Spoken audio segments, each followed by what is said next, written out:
Well, it's so good to have Dave on the podcast. How you doing today, Dave? Okay. I'm delighted. Well, it's a pleasure. Glad to talk to you. If people could know the green room conversation, it'd be. Yeah, we did solve half the problems of the world, didn't we? We did. Just if they could listen to, well, maybe that was maybe we'll do bonus content on what we There talked we about go. before. There we Yeah. So I like to ask my guests this question: what's the best piece of advice you've ever received? This too shall pass. Oh yeah, I love that one.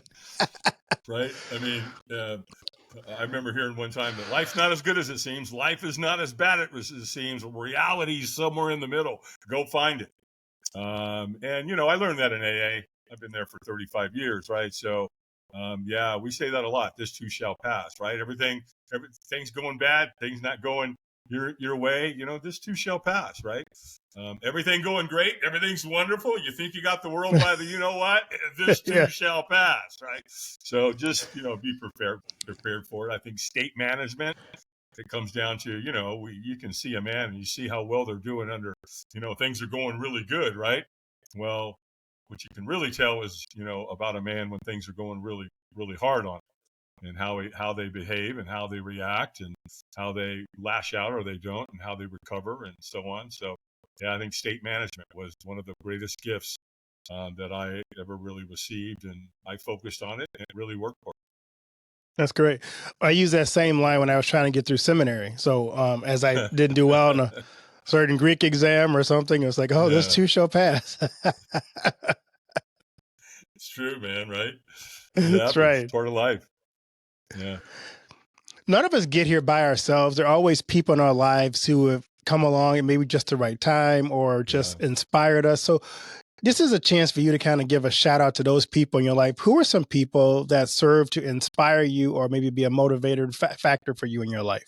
Oh my gosh, the list is long and distinguished. That's for sure. You know, one of my best friends in life, like I've known him since I was 5 years old. And if he hears this podcast, he's going to be so ticked off at me for mentioning his name on the air, but I'm going to do it anyway, because that's what best friends do. My dear friend, Carl Whitaker. Carl's been a great friend, and a couple of others, you know, that I grew up with, Danny Shaw and Russ Pasco. And there was a bunch of guys, and Carl, though, and I were really best friends. And, you know, he made a career out of firefighting. He started as a firefighter, you know, as sergeant, and then he made lieutenant, and made captain, and made chief, and he was the head of the El Camino Firefighter Academy in Southern California. He was the president of the union. I mean, this dude did it all. He was a paramedic for 14 years, so he was one of those guys that, you know, showed up the car accident and did his job, right? And he's a beautiful human, and he probably doesn't know it as much, but he's always, and it's interesting, he's a firefighter, I'm a firewalker, right? He's like, what's up with that, right? So, you know, and in AA, right, so I'm out there saving lives, or at least trying to, you know, helping people achieve sobriety, and he's out saving people, pulling them out of cars and that kind of thing. So we've gone through life together, and we talk on a regular basis. And yeah, my dear friend Carl Whitaker has been a huge influence in my life. That's so neat. I love that. Yeah. Tell us about your journey and the lessons you learned along the way. Okay, well, let's get into it, huh? Well, 2 months, what happened, Keith, is 2 months before I was born, my biological father, we don't really know what happened to him. We just know that he injured his head. And to save his life, they put a plate in his head. And there was a lot of pain associated with that plate. And he used to complain to my mom all the time how painful it was. Well, 2 months before I'm born, he turned to mom and said, hey, I'm going to the grocery store. We never saw or heard from him again. So we don't know, but we're kind of assuming that because of the pain and him never showing up again, that he might have taken his own life. So when I was born to a single mom. She already had 2 boys. She was living with my grandmother, her mother, in a 1-bedroom apartment in Hollywood, California. We had another cousin that was living with us. So there was a whole bunch of us and a whole bunch of mouths to feed. Now, my mom, my biological mother, came from the greatest generation that's ever walked the face of this planet. And I think if any of us that had parents who grew up during the Great Depression and fought World War II know what I'm talking about, right? Because the women of that era were some of the most, you know, they were incredible. They had to get it done, right? Because when the men were over in Europe fighting the Nazis and the rest of the men were over in the Pacific fighting the Japanese, guess what the women were doing? Everything. Yeah. They literally did everything. They built Jeeps. They built tanks. My mom, my biological mother, was known as Rosie the Riveter. She was out on the wing of an airplane working for McDonnell Douglas, driving in rivets, right? She was building airplanes. So they knew hard work. They knew how to fix things. You made it through the Depression, and she was, there was a family of 8 kids in that family.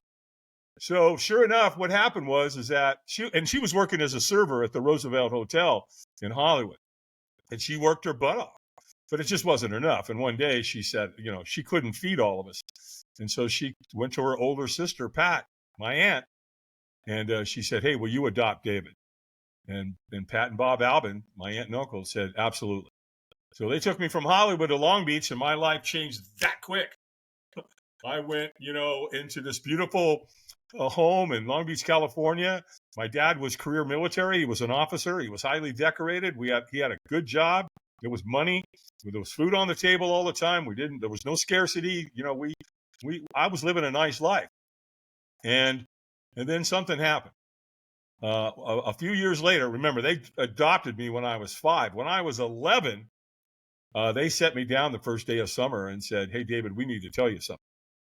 First day of summer, 1964, they set me down, and my mom with tears in her eyes, and I refer to her as mom. She's my stepmom, right? Or not, excuse me, not my stepmom, but she's my adopted mom, right? She's really my aunt, but I didn't know her as anything other than mom. And she put her hand on my hand, and with tears in her eyes, she said, "David, what we need to tell you is we're not your parents." What? What does that mean? What do you mean you're not my parents? Of course you're my parents, right? It's like going outside and look at the sky blue, right? You go, "Yeah, the sky's not blue." "Well, it looks pretty blue to me." You look like my parents to me. And then shortly after that, Keith, they both started drinking. And that's when things got ugly real fast. Made a hard right turn in my life. And then one day they went to the grocery store. Both of them went together. They did that back in the 60s, by the way. They'd leave kids home. There was no problem with that, right? You just call the neighbor across the street and say, "Hey, Joanne, Bob and I are going to the store. David's at home. If he needs anything, can he come knock on the door?" "Yeah, sure. Tell him to come over now. Well, I'll fix him a fried bologna sandwich," right? And so when they left, I knew where the booze was. They were hiding it in plain sight. And I went over and I opened the cabinet and I pulled it out. It was a half gallon of brandy. And I took a coffee cup, Keith. I filled it halfway and boom, down it went at 11 years old. Well, I never had a chance. I truly believe I was an alcoholic right on the spot because I started acting out and thinking alcoholically. And so things went downhill from there. By the time I was a junior in high school, they brought me into the principal's office one day and said, "Albin, you're out. We're done with you, pal. You're a danger to the school." So they got rid of me, which was okay. I was good with it. Fine, kick me out. I didn't want to go to school anyway. I was living off that Paul Simon song that was back in those days, and the lyrics were, "When I think back to all the crap I learned in high school, it's a wonder I can think at all." Right? And so I didn't care. I didn't think there was anything they were going to teach me that was going to help me make a living in life because I already had an entrepreneurial spirit. When I was growing up, my mom grew beautiful flowers in the backyard. Well, she would take them and cut them at an angle, right? Not at the bottom, but at an angle and open up the surface area, right, of the flower. And then she'd arrange them. She had a beautiful eye for color. She put a rubber band around them. She put them in a bucket. She'd fill it with water. Then she'd put about a half a bottle of 7-Up in the water. And what that did, I don't know the science behind it. All I know is my flowers would outlast the florist. They would literally last 2 weeks. And I go out on the street corner and sell them. And then I got a paper route at a young age, 11, 12 years old. Well, when you're a paper boy, you're an entrepreneur. You own your own business. You work 7 days a week, right? Papers come out 7 days a week. You had to go. You had to ride your bicycle. You picked up your papers, you folded them, you put them in your saddlebags, you loaded it on your bicycle, and then you went and you delivered the papers. And you had to go collect the money. You had to turn it into your den mother. I mean, it was a full-blown entrepreneurial job. And I lived across the street from a golf course. Well, love that, because here's what I learned about golfers. They suck, right? Because I'd ride my bicycle around the perimeter, and guess what I'd find? Lots of them. Little white things, little round white things. Well, I'd take them home, I'd clean them up, I'd go back to the golf course, and the boxes that the golf course balls came in, they'd throw them out. Well, I'd take them, and then I'd take my balls and I'd line them up. I'd put the Titleists, the Max Flies, the Dunlops, the Wilsons. I'd go back into the parking lot and I'd sell the golfers back the golf balls that they hit over the fence. Right? So here at a young age, here's what I learned. There's money out there. Go find it. Go get it. Go hustle. And I've been kind of had that mindset ever since, Keith. So at the same time, when I got kicked out of high school, I went and got a really good job in a grocery store, the biggest grocery store in the state of California at that time. And I joined the Retail Clerks Union, who was they were a division, if you will, of the Teamsters, of all the truckers. So within a short amount of time, I was making $8 an hour. And then that's 1972. All right. So I'm making a fortune. That's like $50 an hour now. I went out and bought a new Mach 1 Mustang, and I moved out. I had a really nice apartment in Belmont Shore, California. I mean, and I had a pretty expensive habit, if you will. So making good money was critical, right? Because I was feeding my addiction. By that time, I was doing obviously alcohol, but I was getting into cocaine and heroin and speed and you name it. I was doing it. If it changed the way I felt, I was addicted to it. Heck, I even had a problem with chocolate chip cookies, right? And so that went along. I got married to a girl that was kind of like my childhood sweetheart. That lasted about 3 weeks. Then I met a girl who got me out of California in 1983, moved me to the East Coast. And, she looked at me one day and said, David, I love you, but I can't deal with your drug and alcohol, tantrums and violence and so on. So bless her heart, she did the right thing and kicked me to the curb. Then I met a bartender who had 3 kids, and I married her. And I thought, this will do it. She has 3 kids. Maybe I'll calm down. Yeah, I calmed down for about 3 weeks, maybe. And then one day, on June 8th, 1988, that was the day. I'm living in the basement. The rest of the family's living upstairs or staying away from me. And when I woke up that morning, I said, that's it. We're done. I'm not doing this anymore. I'm in so much physical and emotional and spiritual pain. The only idea that was floating around in my head is put a bullet in your head.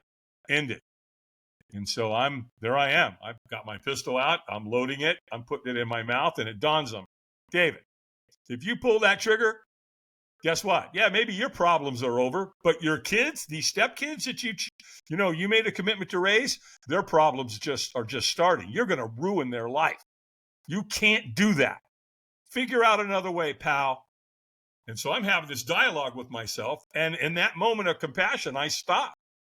And obviously, I made another choice, and that choice was, the next thing I know, I've got a thought in my head: call Alcoholics Anonymous. Well, you know what, Keith? What's interesting about that thought is I didn't know who AA was.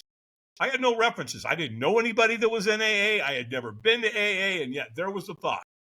And I did. I called AA, and I got this wonderful woman on the phone. And over the years, I've nicknamed her Madge. And the reason I nicknamed her Madge is because she talked like this. She was probably smoking 2 packs of Pall Mall non-filters a day, and she just had that raspy voice. Well, she was a wonderful human being. Here's what I can tell you, man. She was the gatekeeper, right? It's her job to listen to you, and then if she thinks it's warranted, then she'll call somebody to come pick you up. And she did that.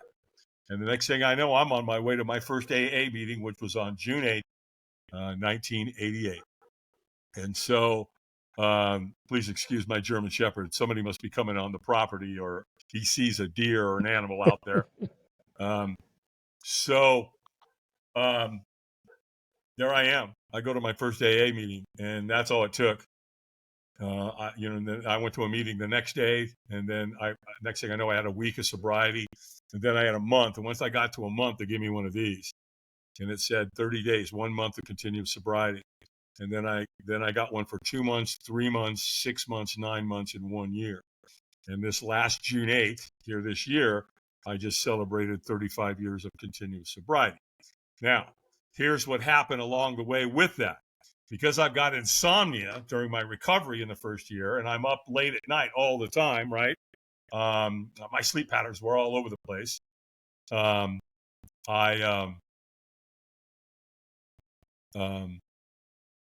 up late and I'm watching an infomercial. And there he is, Mr. Enthusiasm, a young, vibrant, Tony Robbins is selling a program through Gunther Ranker Corporation, and it's called Personal Power. And it's a 30-day program for total success, Tony called it. And so now, I don't know, Keith, I lost the visual on you. Are you still with me? I'm still here. You're still there. Okay, good. So there I am watching that infomercial, and I didn't like Tony at all when I first saw him.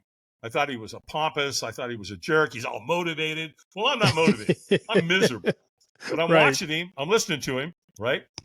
And he said two things that got me. The first thing he said, we'll do more to avoid pain than we will to gain pleasure.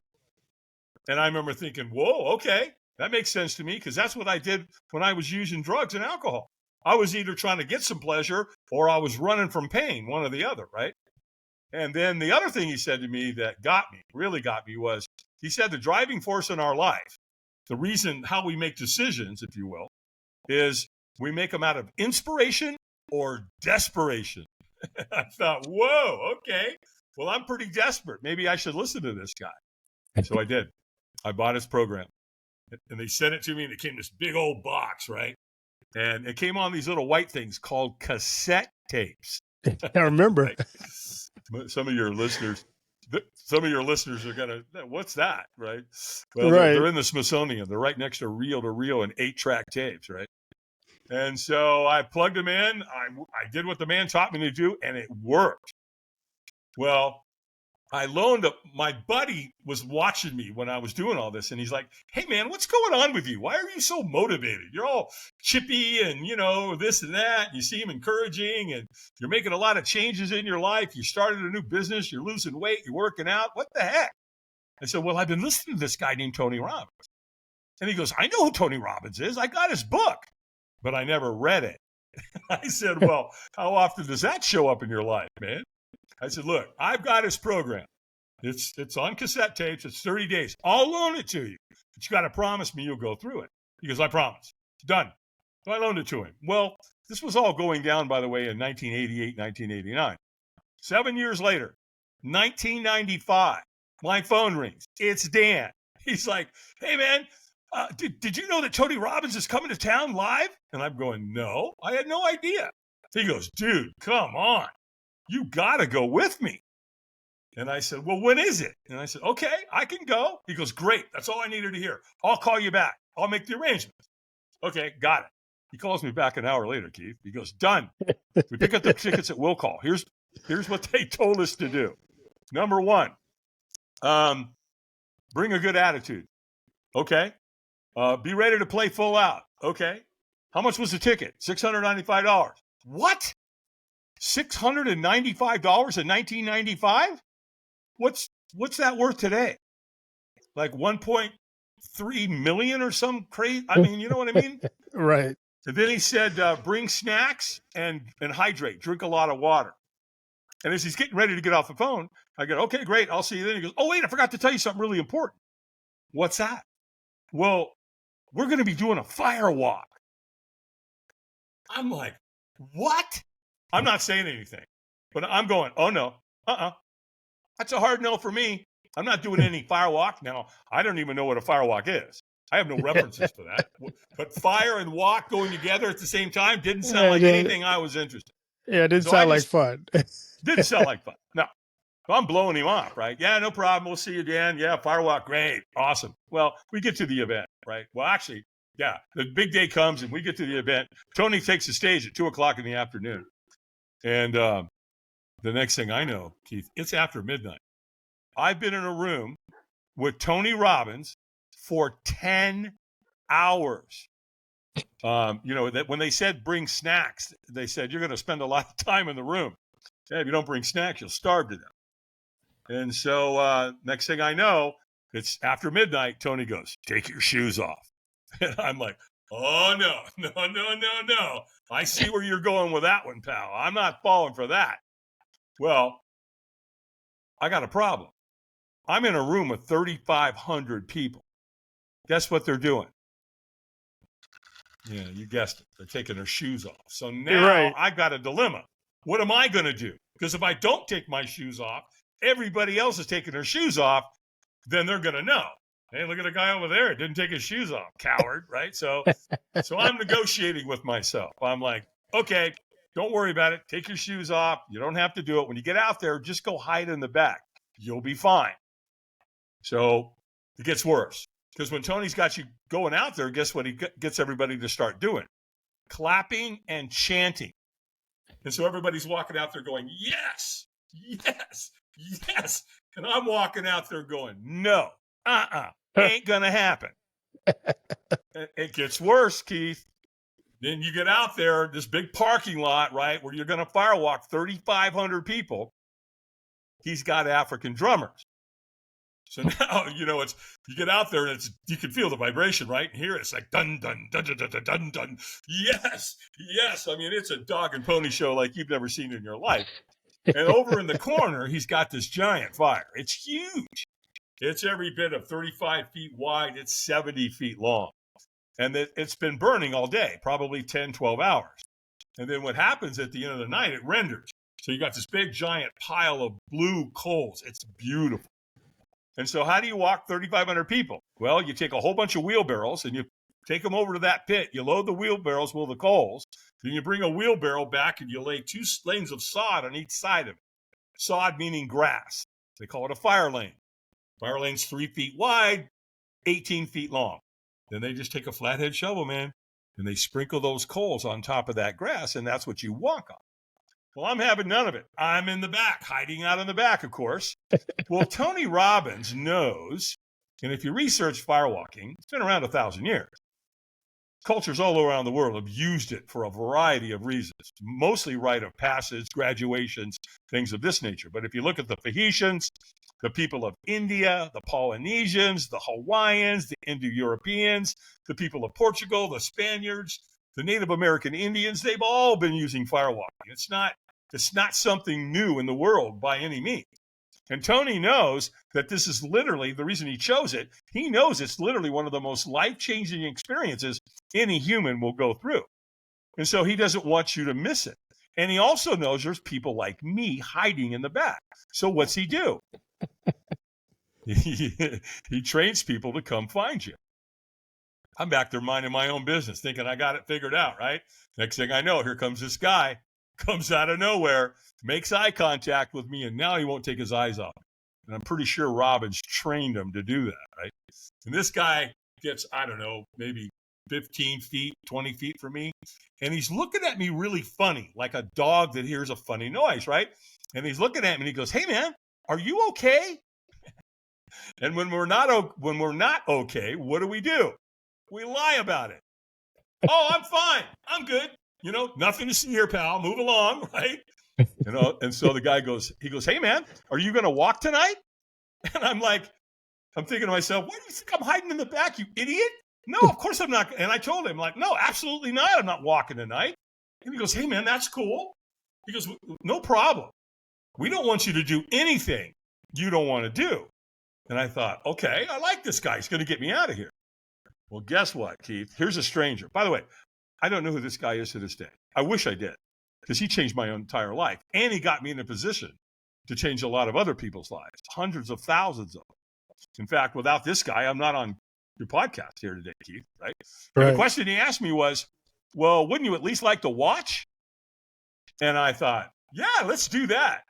This will be entertaining. Let's go watch these people burn their feet off. And he said, hey, man, you can't see anything from back here. And I can't. I got 3,500 people standing in front of me. I can't see anything. I can hear them. They're chanting, yes, and clapping their hands. The drums are going. And people are already walking, and they're in the celebration end, and they're screaming like crazy, like little kids at, Christmas.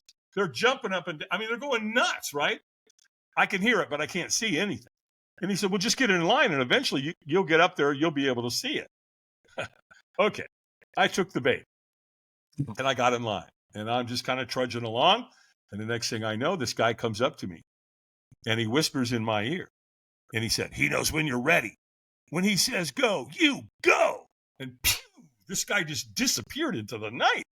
And I'm like, what was that? What do you mean? He knows when I'm ready. So just really bizarre, right? Well, I get to a point, and again, I can't see in front of me, but I get to a point where I can see at an angle, and they're doing it. They're walking, man. Every race, every creed, every color, and now I'm mesmerized. Can't take my eyes off them. It's blowing my mind. It's kind of like a car accident, right? You tell yourself you're not going to look at it, but you stare at it anyway. Right. Well, it's kind of like that. And so now I'm mesmerized, and the next thing I know, boom, guess where I am? Yeah, I'm at the front of the line. And now I'm looking down at that fire lane, right? It's 3 feet wide, 18 feet long. The coals are on top. You can see them. They're glowing bright red. There's no question that they're hot. And there's a wheelbarrow there anyway, and you can feel the heat coming off. And now I'm staring into the abyss. I'm pretty sure my heart is going to jump out of my chest any moment. Well, there's a trainer standing there. And all of a sudden the trainer goes, eyes up. Kind of scolds me, right? I bring my eyes up. Well, I'm in a room with Tony for 10 hours. Guess what he teaches you to do? Keep your eyes up. Don't stare at what you fear. Look to the end. Look to the celebration end. That's where the reward is. So now my eyes are up and he said, squeeze your fist and say yes. And I went, yes. And he went, stronger. And I went, yes. Well, he could tell. He's a trainer. He knew I was leaving a lot on the table. He knew I wasn't in a peak state. So he screamed at me again, stronger. I threw my hands in the air and I said yes as loud as I could. And the trainer goes, go, go, go. Boo. I took off. Remember the guy, right? He knows when you're ready. When he says go, you go. Well, I did. And so here's the first thing I learned about firewalking. When you take the first step, oh, you'll take the second, third, fourth, and fifth. I promise you, you will not stop on that fire lane and stand on those hot coals. Well, they position two people at the end of the fire lane that lock arms and they catch you. And they're like, stop, wipe your feet and celebrate. And I'm wiping my feet and I'm celebrating. People are screaming and yelling. It's euphoric, man. There's nothing like it on earth. And it dawns on me, I burnt myself really bad. And I look at my foot and it's dirty. But there's no burns. Oh, it's my other foot. I look at it. Yeah, it's really dirty too. But there's no burns. And now here's what I'm trying to figure out. I just walked on coals that were 1,000 degrees, and I have no clue how I did it. None. Zero. You know what I mean? You ever done something? I think we all have, right? You do something really cool, really awesome, but you don't really know how you did it, but you take credit for it, right? I'm like, yep, that was this guy. I did that, right? And so it was a beautiful moment. In fact, I'm like, all right, where's the bus? Let's go climb Mount Everest. I mean, I'm ready to go. And that was because when you do that, you go from, being scared to death to conquering your fear in 4 seconds. And so, your self-worth, your self-confidence, your self-belief, everything kind of rises. Your vibration rises and you do it collectively. All of us, 3,500 people, are now really, really high on life, if you will. Super confident. Well, here's where it gets interesting. The next day.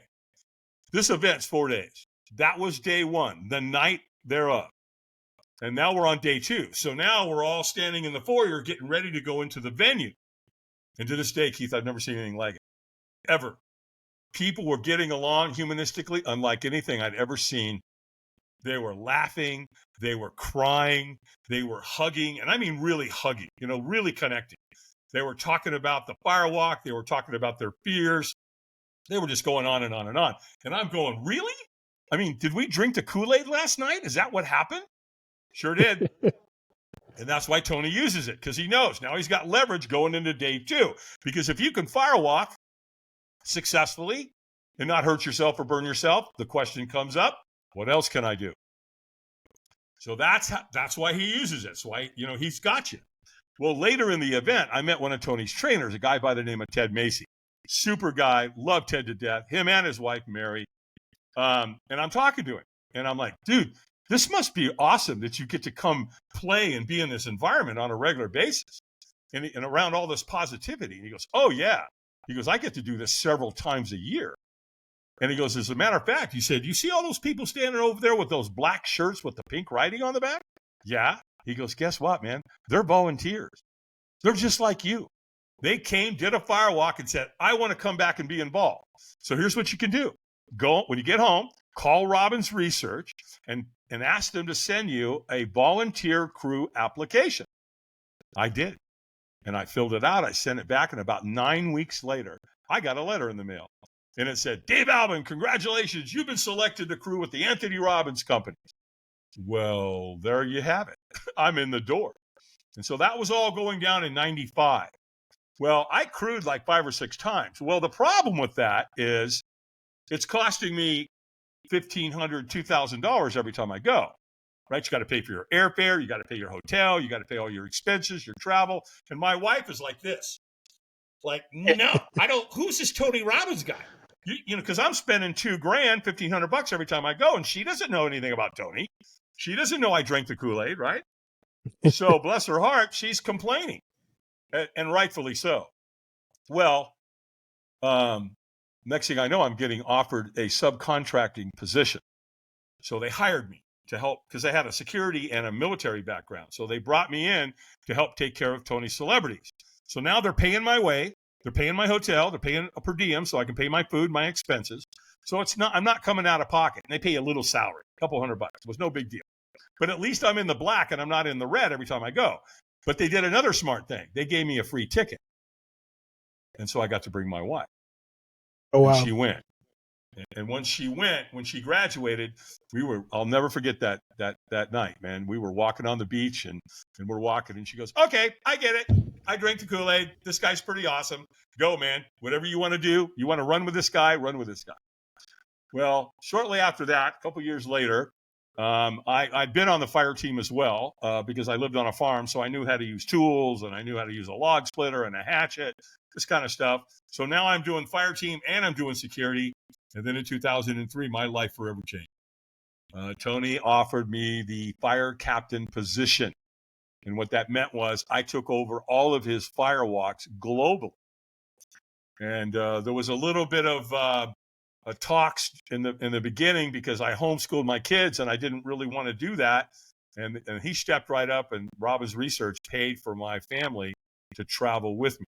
So my wife and my kids got to go on the road with Tony Robbins all over the world.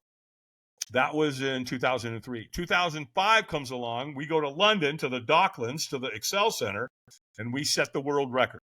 That's where we firewalked 12,300 people. Now, Keith, I say world record. I want to disclose to all your audience that Guinness Book of World Records was not there. However, there's never been a firewalk with 12,300 people or anywhere close to that. The only firewalk that ever come anywhere close to that's another Tony Robbins seminar where there was 10,000 people or 9,000 people, right? So that happened in 2005. And to kind of move this forward to get to where we are now, in 2014, I'm driving down the road, my phone rings and it's Google. You know, the little company out of San Francisco? Yeah. Yeah. Most people know Google. And they're like, hey, are you the Dave Albin that does the firewalks for Tony Robbins? Yeah. What's up? Well, if you're not under any contractual obligation or non-compete, I'd like to talk to you about hiring you. Okay. Well, homeboy's a free agent. What you got? Right. And they're like, well, we have 148 executives that are going to graduate on such and such a date. And we want to anchor it in with a life-changing experience. Interesting. So any business owners out there, what did Google know that you don't? They knew. They know. They know that what doesn't challenge you doesn't change you. So you've got a whole bunch of people together. They're going to graduate together and create this unbelievable experience, and it'll anchor it in forever. So as we got to talking, they wanted to do the event during the day. And I go, I can't do a firewalk during the day. That's a safety issue. I won't do it. I got to be able to see the color of those coals. And I said, but I tell you what we could do. If you want to do it in the day, we could do a glass walk. They're like, a glass walk? You mean like walking on broken glass? Yep. They go, ooh, tell us about that. So there I am, man. I'm in Google 2014, did my first gig with them. Went back the following year. In fact, it was one of the Google executives that pulled me aside and said, look, Dave, just to let you know, you're at the top of your game. The marketplace is so primed for you. This is exactly what corporate America needs. And they want it. And you're the guy to facilitate it. So you may want to think about starting your own business. It's up to you. I mean, I know you love Tony and blah, blah, blah, but at the end of the day, there's an incredible marketplace. Well, Google's telling me to start my own business. And there's a marketplace for these types of life-changing paradigm shift experiences. Corporations are tired of going golfing. They're tired of scavenger hunts. They're tired of playing blackjack. They need something that's going to create change, lasting change. Well, and I just happen to be the guy that knows how to do that. So, So Firewalk Productions was born in 2014, and no pun intended, but we've been going hot and heavy ever since.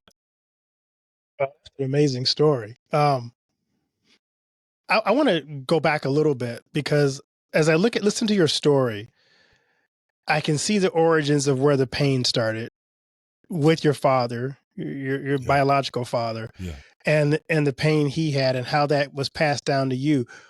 What I find interesting is how you almost got probably to the same place he probably got to, but something in your life changed where you took a different path. So for the people who are listening, who may be in that place that you were at, what words do you have for those people who are in that point where they don't see any hope and all they see is pain? Don't fall into the trap. You're not here by accident.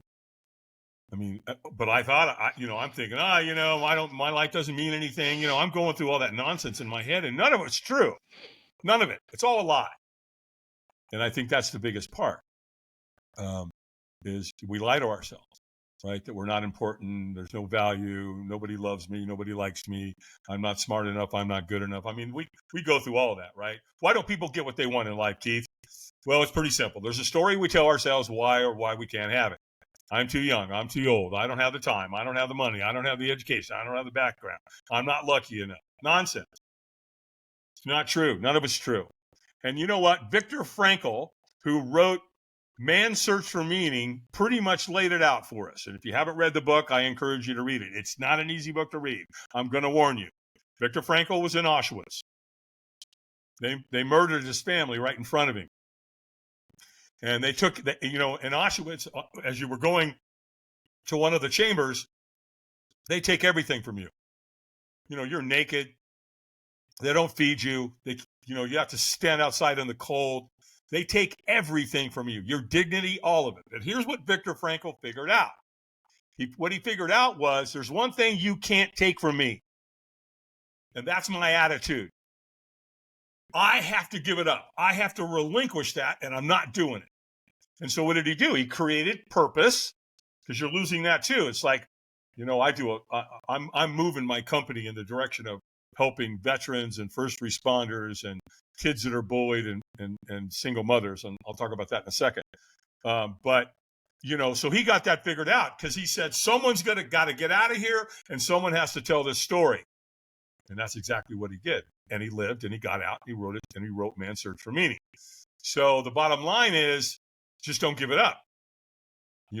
There's a purpose for your life. I guarantee you. All you got to do is go find it. I mean, I was as bad as it gets. I was grossly addicted to heroin, cocaine, alcohol, cigarettes, all of it. And boom, one day I realized that I didn't have to live my life that way anymore, because I had a whole bunch of men and women at Alcoholics Anonymous who were going to show me the way. And they did. And then again, I saw an infomercial, and I started, looking into taking my life to another level. And when you open yourself up like that, things come your way. It's like my biological father. You mentioned that part. Is that, what I chose about my dad? I made a really smart decision. I'm going to pat myself on the back. And I chose gratitude. I chose gratitude. I chose to love him. I chose to respect him. I chose to honor him. And I chose to be grateful for him. I don't know what he was going through in that moment. He took his own life because he was in a lot of pain. Okay, I get that. I was in a lot of emotional pain. He was in a lot of physical and emotional pain. So, he did what he had to do, and I don't hold that against him. And I chose gratitude. And that's made a big difference in my life. A couple of years ago, I was having dinner with my son, and we're over here, and I live close to Boone, North Carolina. And so we were over there at Mike's Seafood Restaurant. We go over there once in a while and we like it. And when I go into restaurants, I take the servers and I treat them like gold. My mom was a server in a hotel, right? So she taught me, look, when you go in a restaurant, you see people that are taking care of you, you treat them with respect. And, she beat that into my head. So I always do. I always connect with them. I tell them a story about my mom and they love it, right? Because they're doing what my mom did. So there's instant rapport. And I tip really well and all that. And so we're having a really good time. And all of a sudden I'm eating, right? And I look up and I look back and all of a sudden it dawns on me that I'm having dinner with my dad's grandson. And I could see my dad in my son's eyes. And I don't think I would have ever had that moment in my life had I not chose gratitude about my biological father. And so that, again, was just a good decision to make. And, peer group, hang around with drug addicts, you'll become a drug addict, right? I can tell you that right now. Hang around with positive people that encourage you and inspire you and lift you up. And I know you know that within your ministry, right? So that's what happens. So, yeah, man, it was just one of those things, and made a lot of bad choices, but I made a couple of good ones. And AA helped clean up all the wreckage of the past. The personal development industry told me what I was capable of or what I could do if I put my mind to it and go out and establish my legacy and my future. Love it.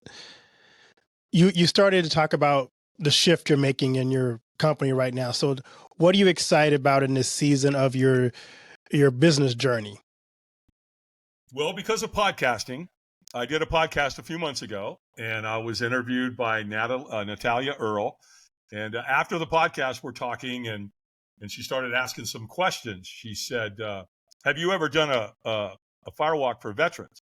And I said, not specifically. I mean, have veterans been part of our firewalks? I've firewalked to 500,000 people, so I'm sure there's lots of vets in there. I'm a vet. The dad that raised me was a vet, highly decorated, World War II. So, yeah, I'm familiar with veterans. But I've never done one specifically.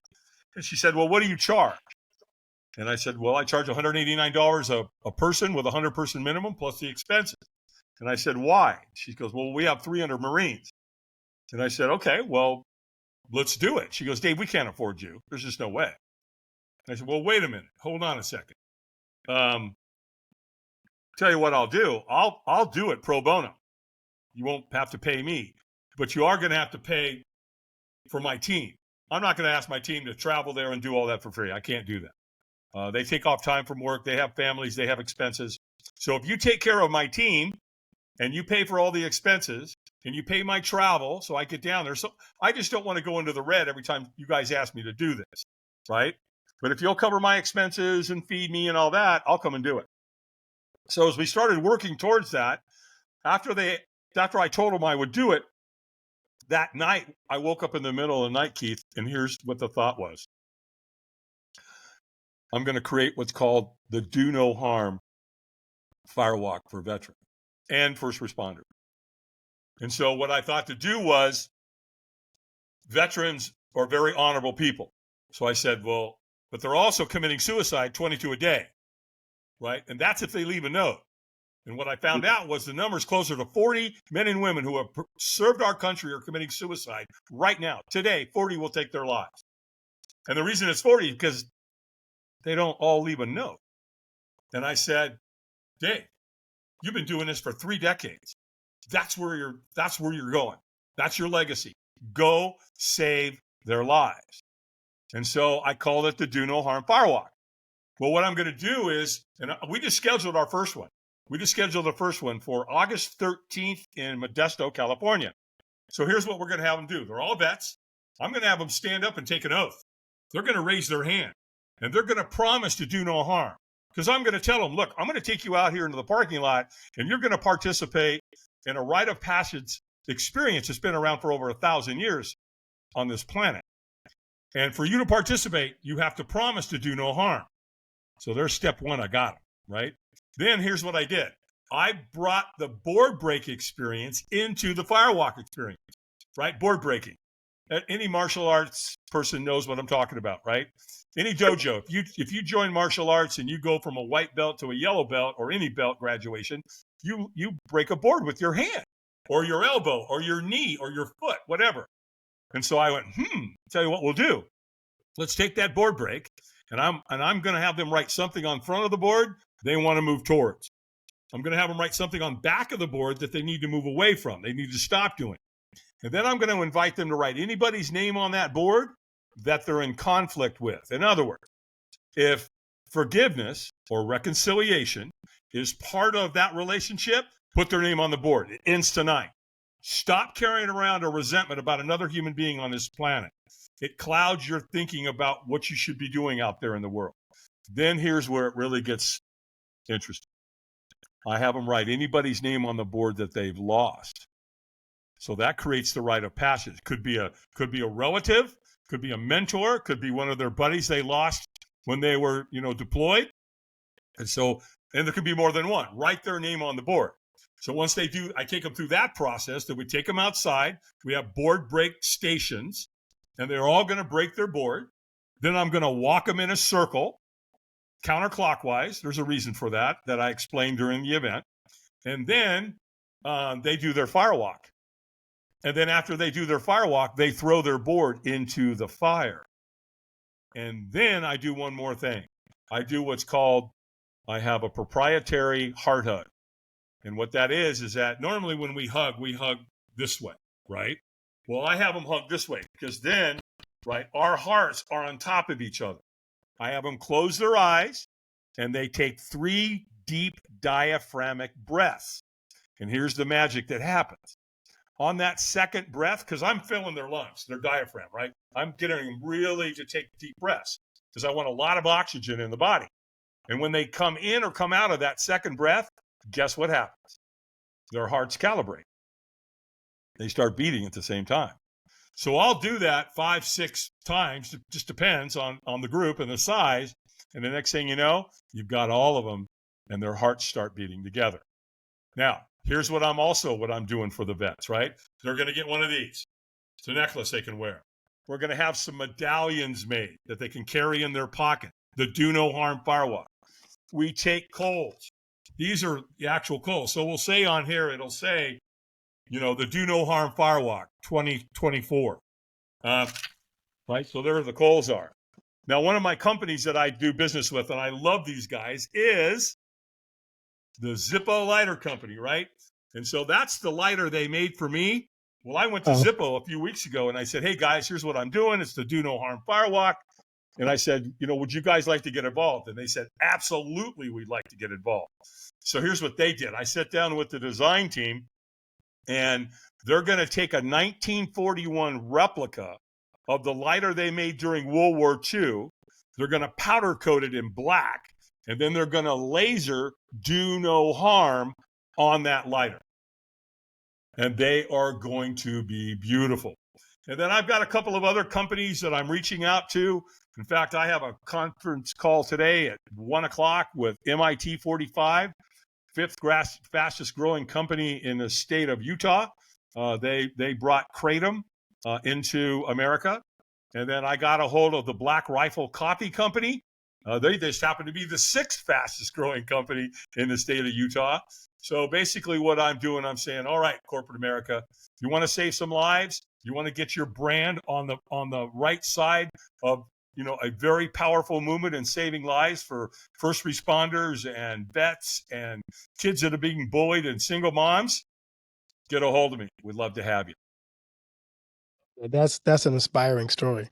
Thank you. I hope that, people hear that and can. So if people want to, participate or even donate to this, how can they do that? Just go to our website. For now, we're going to make some changes as this thing develops, but then get a hold of me now. No big deal. And we can talk about whatever you want to talk about. All they have to do is just go to our website, which is firewalkadventures.com. So that's with an S, one word, firewalkadventures.com.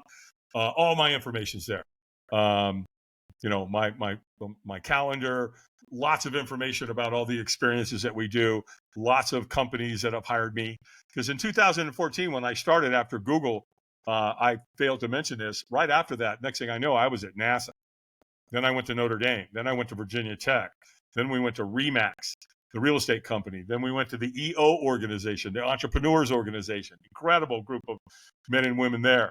We went to Microsoft. We went to Heineken, YMCA. I started getting calls from high schools, and so yeah, we've been going at it ever since. Great stuff. I'd like to ask my guests this question as we kind of wrap this up. This has been a phenomenal conversation. You kind of mentioned it, but I want to kind of give you a chance to kind of crystallize that for us. What do you want your legacy to be? Well, that's why I'm doing this. That's why I'm doing these podcasts.